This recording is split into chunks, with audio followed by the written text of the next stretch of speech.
Bonjour, dans la lignée d'une vidéo que j'ai fait récemment à propos du site JW Leaks qui relaie des fuites potentielles par rapport aux news internes chez les témoins de Jéhovah, j'aimerais rapidement faire un petit topo sur une vidéo intéressante qu'a diffusé Lloyd Evans récemment.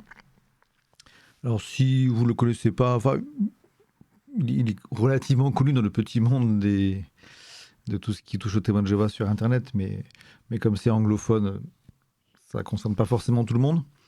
Donc bon, si vous comprenez bien l'anglais, sa chaîne est intéressante. Et là, il fait des hypothèses sur ce qui pourrait changer chez les témoins de Jéhovah dans les années qui viennent, en se basant sur ce qui a changé dernièrement. Enfin, on a bien vu qu'il y avait eu, sur certains points, un certain assouplissement, d'une manière générale au niveau de la prédication, tout récemment au niveau de certaines règles esthétiques comme le port de la barbe autorisé chez les frères, chez les hommes. Et donc, voilà, j'ai envie de passer un peu en revue ces propositions. Alors, il commence avec un point, il y a 10 points donc, sur lesquels il suggère que ça pourrait peut-être changer. Alors, il ne fait pas de Nostradamus, hein, il ne donne pas de date pour tout ça, mais ça peut être intéressant d'y réfléchir tout de même. Il commence au niveau des assemblées. Alors là, j'avoue que moi, ça fait quand même longtemps que je suis plus témoin de Jéhovah, donc je suis pas tout à fait au clair sur ce qui se fait encore aujourd'hui en France là-dessus. Là, dans sa vidéo, il a l'air de parler de... il utilise deux termes, assemblée et convention, pour désigner deux événements qui réunissent beaucoup de témoins de Jéhovah ensemble, au-delà des réunions hebdomadaires qu'ils font près de chez eux. Et c'est vrai que dans le temps où j'ai connu tout ça, il y avait des grosses assemblées qu'on appelait assemblées de district qui réunissaient beaucoup de monde et des assemblées de circonscription qui réunissaient un peu moins de monde. Je crois que ça a un peu changé. Dans les commentaires, n'hésitez pas à me dire où ça en est aujourd'hui, mais enfin, il m'avait semblé entendre que ça avait changé, mais de la façon dont il en parle, ça a l'air d'être ça pourtant. Donc, en fait, bon, son point, je vais résumer très rapidement. Il explique que les grandes assemblées qui réunissent vraiment beaucoup de monde, ne sont peut-être plus trop d'actualité pour lui, puisqu'il y a des conventions qui sont plus petites, mais qui réunissent quand même, qui permettent quand même aux frères et sœurs de sentir qu'ils font partie d'un grand groupe. Donc les conventions plus petites pourraient être suffisantes. Donc les grandes assemblées pourraient disparaître, d'autant que ça permettrait au culte de vendre des lieux, des grandes salles d'assemblée qui ont beaucoup de valeur, et ça pourrait faire rentrer du cash assez facilement. Donc je suppose qu'il suggère que les assemblées plus petites, les conventions, seraient faites dans des petites salles louées ou... Enfin, je sais pas trop. Ça, c'est vraiment le point, sur les 10 points qu'il y a, c'est celui sur lequel j'aurais volontiers besoin de news fraîches pour les gens qui fréquentent en ce moment. Ça m'intéresserait d'en savoir plus. Son deuxième point est un peu lié sur tout ça aussi, hein. Sauf que quand il parle des plus petites assemblées, des conventions, il suppose que ça pourrait passer de conventions de 3 jours à des conventions de 2 jours. Et il est vrai que ça peut être compliqué pour certains, et encore plus aux USA, hein, si je ne me trompe pas, il est aux USA. Ça peut être compliqué pour certains frères et sœurs de poser des jours de congé pour ça. Alors, bien sûr, chez les témoins de Jéhovah, il y a toujours eu ce côté... il y a plein d'occasions de montrer qu'on fait des sacrifices et des efforts. Donc c'est vrai que avoir cette difficulté-là et permettre à certains de sortir du lot en posant des jours de congé, c'était un élément qui, pour certains, pouvait être vu comme intéressant. Mais dans une optique générale d'assouplissement du culte pour faciliter le recrutement, il est vrai que ça pourrait être intéressant, d'autant que vu que l'organisation va de plus en plus vers la production de vidéos, etc., diffusées lors des assemblées, produire des vidéos, ça mine de rien, même s'ils ont de plus en plus de studios et qu'ils ont de quoi faire ça plus facilement qu'avant, c'est quand même un certain coût, un certain temps à y consacrer. Et proposer un programme de 2 jours, c'est toujours plus facile qu'un programme de 3 jours. Donc voilà sa deuxième supposition. Troisième point, là on parle des meetings, les réunions, le culte hebdomadaire, qui serait peut-être réduit de... Alors, attention, je répète, il ne se base pas du tout sur des rumeurs, hein. C'est vraiment des projections qu'il fait par rapport à ce qu'il constate aujourd'hui et ce qui lui semblerait logique pour la pérennité de l'organisation des témoins de Jéhovah, quoi. Donc une réduction à une réunion par semaine au lieu de 2 actuellement, ce qui est déjà une réduction, puisqu'avant c'était 3. Il y avait 3 réunions par semaine, l'étude de livres qui durait 1 heure, l'école du ministère théocratique qui durait 2 heures, durant laquelle les gens se formaient au porte-à-porte et tout. Et puis la réunion du dimanche, qui est un peu l'équivalent de la messe, où il y avait un sermon, enfin un discours, et l'étude en public de la tour de garde. Donc il se dit que peut-être ça pourrait basculer vers une seule réunion par semaine, ce qui rendrait ce culte un peu plus traditionnel et moins contraignant que beaucoup d'autres. Encore une fois, je pense que les témoins de Jéhovah n'ont aucune envie de trop ressembler aux catholiques et compagnie, donc ils voudront toujours... Enfin, c'est difficile à dire, après c'est des cas particuliers, chaque cas est différent, mais globalement, s'ils avaient un culte trop facile et trop semblable aux grandes religions, ils perdraient beaucoup de leur identité et ça aurait des effets délétères sans doute sur la participation et l'assistance. Mais il y a peut-être un juste milieu à trouver. Et une réunion par semaine, je sais pas. Personnellement, je suis un peu éloigné de tout ça maintenant, mais ça me semble un peu drastique, mais pas forcément idiot. À la limite, une réunion et demie, c'est-à-dire... je sais pas. Une réunion le dimanche un peu longue et quand même en semaine quelque chose d'1 heure, un peu comme l'époque de l'étude de livres. À voir.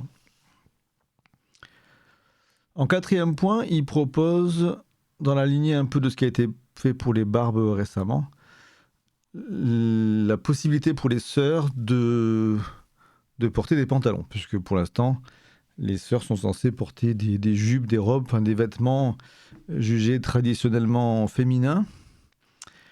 Et il se dit que ça serait peut-être une piste d'évolution aussi pour rendre le culte plus acceptable à un plus grand nombre aujourd'hui. Puisque c'est vrai que finalement les robes, les jupes, c'est devenu une part, vraiment un vêtement possible parmi d'autres, mais c'est plus du tout majoritaire, on est plus dans les années 50 ou 60 quand même. Ça serait une piste. Alors après, il met un bémol en disant quand même qu'il y a eu des programmes proposés récemment par la Watchtower qui ont tellement martelé ce point-là que ça pourrait être un peu compliqué de reculer là-dessus. Après, c'est le cas pour un peu tout, hein. Tous les points qu'on évoque sur cette vidéo, ce sont des points pour lesquels les témoins de Jéhovah ont diffusé beaucoup d'informations en disant on fait comme ci, on fait comme ça c'est interdit, etc. Où ça peut être compliqué de rétro-pédaler, plus ou moins, suivant les cas. Après, maintenant qu'il y a de moins en moins de choses éditées sur papier, n'exagérons rien, il y a encore des livres édités bien sûr, mais de plus en plus l'accent est mis quand même sur le site jw.org, sur des applis, etc. Tout ça, tout ce qui est numérique, c'est facile à supprimer, à modifier, etc. Donc plus les témoins de Jéhovah rentrent dans l'ère de la modernité et du numérique, plus ils peuvent modifier leur historique et éviter de trop choquer, mais on verra sur certains points qui arrivent que ça peut être vraiment quand même compliqué. Mais je ferai une vidéo sur la comparaison entre les témoins de Jéhovah d'il y a 30 ans et ceux d'aujourd'hui, une vidéo mémorielle un peu pour se rappeler pour garder trace de ce que ça a été, parce que je pense que justement il y aura beaucoup d'effacements de mémoire et ça serait dommage qu'au bout d'un moment les nouveaux témoins de Jéhovah ne sachent plus ce qu'était leur culte avant, quoi. 5e point dont il parle, ce sont les tatouages. Alors, j'ai fait une vidéo très récemment là-dessus. Et il se dit que peut-être les tatouages discrets pourraient être un matter of personal choice. C'est comment on disait en français, ça pourrait être laissé à la conscience de chacun. C'est un peu le terme qui est généralement employé chez les témoins de Jéhovah pour dire que quelque chose n'est pas interdit, c'est autorisé, mais comment dire, en gros, c'est pour les choses où ils aimeraient bien que tout le monde ne le fasse pas, mais si vraiment vous voulez y aller, allez-y. Ce qui peut être compliqué après localement, suivant les congrégations et suivant les anciens qu'on a ou suivant les frères et sœurs qu'on côtoie, parce qu'il y a quand même quelque chose qui revient souvent, c'est le fait de ne pas être une pierre d'achoppement pour nos frères et sœurs. L'idée étant qu'il y a un verset, alors je ne sais plus si c'est... je ne sais plus d'où ça vient, est-ce que c'est l'apôtre Pierre justement qui est lié à tout ça, mais... non, ça doit plutôt être dans les écrits de Paul, enfin à vérifier. Le concept de pierre d'achoppement, en gros, pierre d'achoppement dans le sens où si on est un obstacle pour la foi des autres, ça peut être vu comme délétère et on peut être encouragé à abandonner certaines pratiques. Donc, il y aura, même s'ils finissaient par autoriser les tatouages simples et non, voilà, enfin, simple dans le sens discret et puis avec des motifs neutres et pas diaboliques, bien sûr. Donc, même s'ils finissaient par autoriser ça, dans beaucoup de congrégations, il faudrait quand même laisser passer des années avant que ça soit vraiment implémentable facilement, puisque il y aurait toujours des frères et sœurs qui seraient choqués dans un premier temps, et les anciens, enfin qui iraient voir les anciens en disant oh, quand même, c'est tel frère, telle sœur s'est fait tatouer, c'est un peu bizarre. Et voilà, à ce moment-là, si c'est vu comme une pierre d'achoppement, on peut aller conseiller aux gens etc., de se faire détatouer, je sais pas. Si la fidèle visait le collège central, c'est-à-dire les têtes pensantes du mouvement, autorisent ça, en même temps, les anciens pourront pas vraiment... Ouais, pourront pas dire grand-chose. Enfin, ça pourrait mettre une mauvaise ambiance, mais ils pourront pas complètement l'interdire. On verra. Mais en tout cas, sur la vidéo que je faisais récemment, justement sur ce sujet, je révisais, je retournais voir les arguments, soi-disant bibliques, contre les tatouages. Et il n'y a rien de très solide. Ça se base surtout sur la loi mosaïque, qui est caduque. Des gens en commentaire sont venus aussi évoquer le fait qu'il y a un verset, je ne sais plus où, qui dit que le corps accueille, enfin c'est une sorte de temple pour l'Esprit Saint et qu'on ne doit pas y toucher. Mais enfin, ces versets-là, quand on retourne les lire, ils sont clairement au sens figuré et spirituel. Et si vraiment on devait traiter le corps comme un temple qu'il ne faut absolument pas salir, il faudrait manger de la nourriture ultra bio, parce qu'avec toute la pollution et les pesticides et les microplastiques et nanoplastiques qu'on mange et qu'on respire à tout bout de champ, franchement, c'est beaucoup plus grave pour notre corps qu'un simple tatouage, tout ça, quoi. Alors, les anniversaires, point 6, c'est marrant, mais je sais pas. Je trouve que c'est un... Alors, il se dit que, voilà, que peut-être des célébrations d'anniversaire modestes pourraient devenir, encore une fois, une matière de choix personnel, laisser à la conscience de chacun et chacune. Alors oui, dans une optique de relâchement, ça pourrait être le cas, mais ça m'étonnerait un petit peu parce que je pense que c'est un moyen à faible coût mental et social. Enfin, même si quand on est enfant, c'est quand même pénible, mais une fois qu'on est adulte, ça change plus grand-chose. C'est un moyen de sortir un peu les gens du monde et puis de renforcer le sentiment d'appartenance à un groupe un peu élitiste. Donc, peut-être qu'ils autoriseront les anniversaires, mais je suis pas sûr que ce soit à leur avantage en vrai. Mais bon. Point numéro 7, les études supérieures. Donc là, pour l'instant, les études supérieures sont fortement découragées depuis très longtemps, dans l'optique que Armageddon pourrait arriver dès demain, et donc on vit dans les derniers temps de ce système de choses, avant l'arrivée du paradis promis, etc.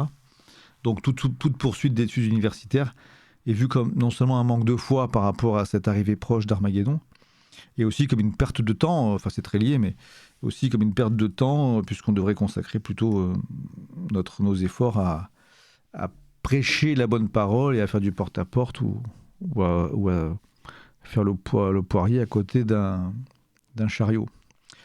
Donc, Lloyd Evans pense que ça pourrait peut-être changer. Alors, il a des arguments auxquels j'avais pensé aussi qui sont quand même d'une certaine importance. C'est qu'au final, il y a des études d'ailleurs qui le montrent, si je ne m'abuse, il me semblait avoir vu un truc comme ça. Les témoins de Jéhovah, comme ils ont refusé les études supérieures depuis très longtemps, bah, ils sont au final relativement pauvres si on les prend globalement. On trouve quand même, bien sûr, chez les témoins de Jéhovah, quelques médecins, avocats, des métiers, des chercheurs et tout, des métiers à haut niveau d'éducation et parfois à haut revenu. Mais souvent, c'est des gens qui se sont convertis, et comme ça arrive de moins en moins, bon, on peut supposer qu'il y a de moins en moins de gens très qualifiés parmi leurs rangs, et ça s'en ressent sur les dons qui sont donnés. Donc il est possible que la tête du culte mise un peu à long terme, en se disant que faudrait peut-être pas trop appauvrir leurs ouailles non plus, pour que l'ensemble puisse tenir. C'est un changement qui serait dangereux quand même au niveau dogmatique, parce que ça enverrait un message assez fort à tous les témoins de Jéhovah, qui est que l'urgence n'est plus si urgente, quoi. L'Armageddon, ce ne serait pas dès demain ou dans 3 mois si on estime que ça vaut le coup de faire 5, 6, 7 ans d'études, quoi. Donc c'est à double tranchant. À voir. Je sais, peut-être qu'ils feront ce virage-là, mais il ne serait pas si facile que ça, quoi. Alors, shunning, c'est le symptôme de l'excommunication, l'exclusion. Je sais pas s'il y a un terme français directement équivalent à shunning. C'est le fait de ne pas parler à des gens qui ont été exclus, etc. Donc là, à l'heure actuelle, si une personne qu'on peut aussi qualifier, suivant les termes employés par les religieux, si une personne apostasie, devient un ou une apostate, et donc quitte la religion, cette personne n'est plus censée avoir de contact avec ses anciens coreligionnaires. Les témoins de Jéhovah ne sont plus censés adresser la parole du tout, mais même pas pour dire bonjour à quelqu'un qui a quitté volontairement le culte ou involontairement. Quelqu'un qui a été excommunié pour une faute grave et sans repentance doit être exclu.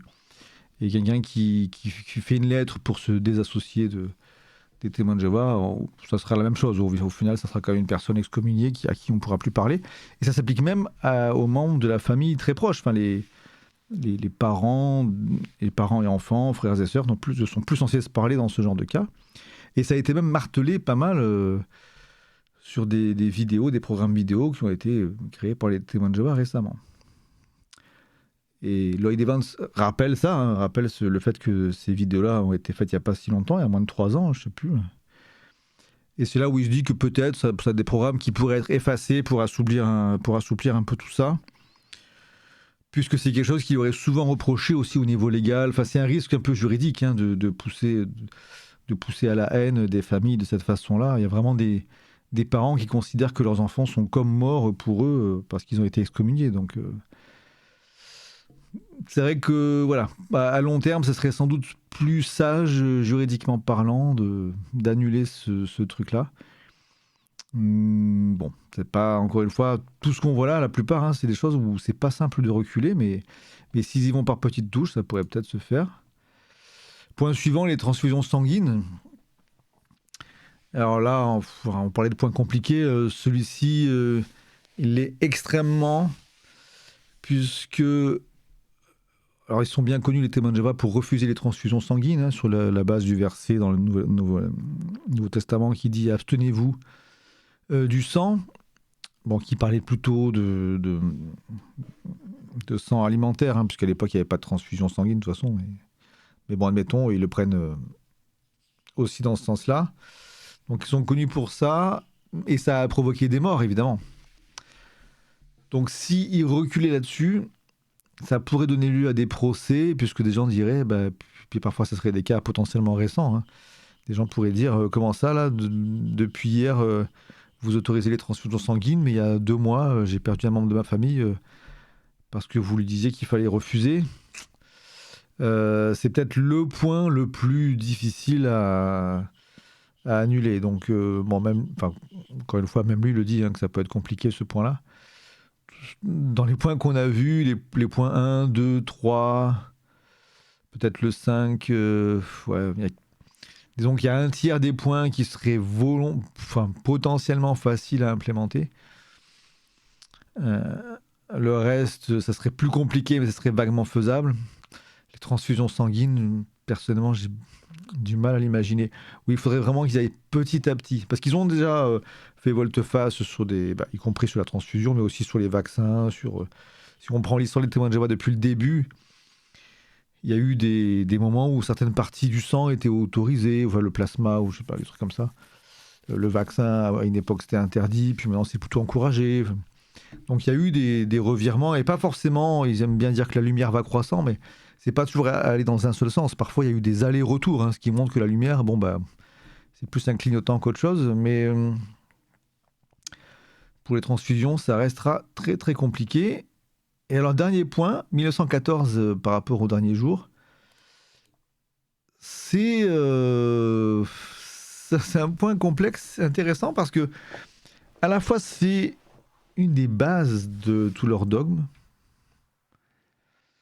Donc 1914, je ne vais pas faire tout un résumé, enfin, j'avais fait quelques vidéos où j'expliquais que j'avais discuté avec 2 sœurs récemment, qui elles-mêmes avaient mis ce sujet-là sur le tapis, j'avais même pas cherché à les piéger, j'avais discuté avec elles dans la rue, on avait évoqué plein de sujets, c'était très sympa.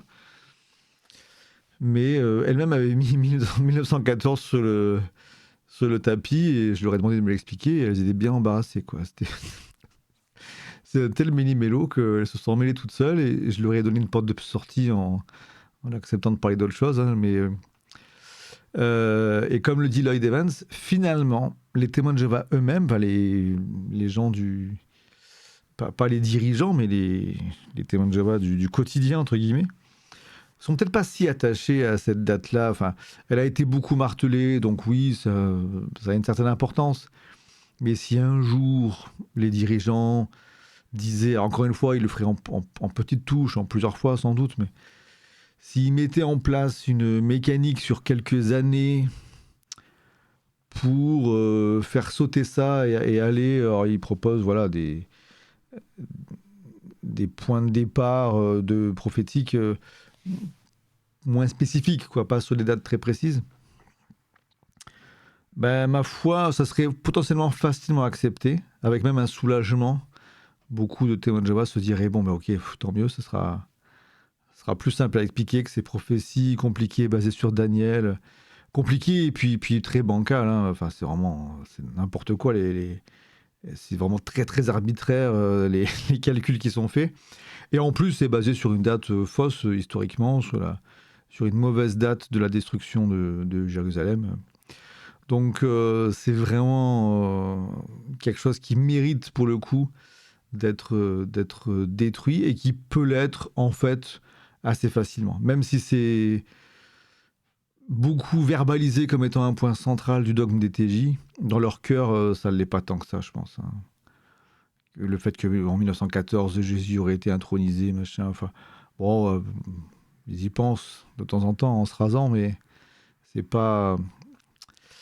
D'ailleurs, Lloyd Evans dit dans sa vidéo que ce qui fait qu'un témoin de Jéhovah se sent témoin de Jéhovah, c'est plutôt le fait que ça soit pour eux, ils considèrent que c'est le seul culte qui refuse vraiment la guerre, le seul culte qui fait de la prédication, bon, ce qui est pas forcément vrai, mais bon, en tout cas, ils se sentent vraiment différents pour ça, et d'ailleurs, ils sont connus mondialement quand même pour ça, quoi. Etc., etc. Les transfusions sanguines aussi, quand même, ouais, je sais pas, bon. En tout cas, il y a des points comme ça qui font partie de leur identité et sur lesquels ils ont besoin de se rattacher. 1914 pourrait être un point sur lequel ils peuvent s'assouplir facilement et ça serait que des avantages. En vrai, alors après, bien sûr, ils pourraient plus difficilement jouer sur les... De toute façon, ils le font déjà plus trop, de jouer sur les dates prophétiques. Ils se sont fait avoir un paquet de fois maintenant. Maintenant, ils jouent plus trop là-dessus. Donc, vu qu'ils jouent plus trop la carte des dates apocalyptiques, autant bazarder celle qui leur servait de support pour tout ça, quoi. Après, bien sûr, il faudrait quand même qu'ils considèrent, qu'ils maintiennent le sentiment d'urgence, mais ils trouveront bien des solutions pour le faire. Je pense qu'on peut leur faire confiance. Et voici qui conclut cette petite vidéo toute simple. Enfin, c'est aussi une manière de faire découvrir à qui ne connaîtrait pas la chaîne de Lloyd Evans. C'est un youtubeur très actif sur le sujet, qui est d'ailleurs très intéressant, notamment sur Sur sa chaîne, on peut retrouver régulièrement les vidéos, les vidéos éditées, enfin publiées par les témoins de Jéhovah, mais pas sur leur site, les vidéos qui sont visibles seulement quand on va aux assemblées et tout. Bon, en général, il les met sur son site. Donc c'est... je dis pas que c'est le seul qui le fait, mais en tout cas, c'est un bon point d'entrée pour aller voir tout ça. Eh bien, je vous dis à bientôt, à une prochaine fois. Et je vous souhaite une bonne journée ou une bonne soirée. Au revoir.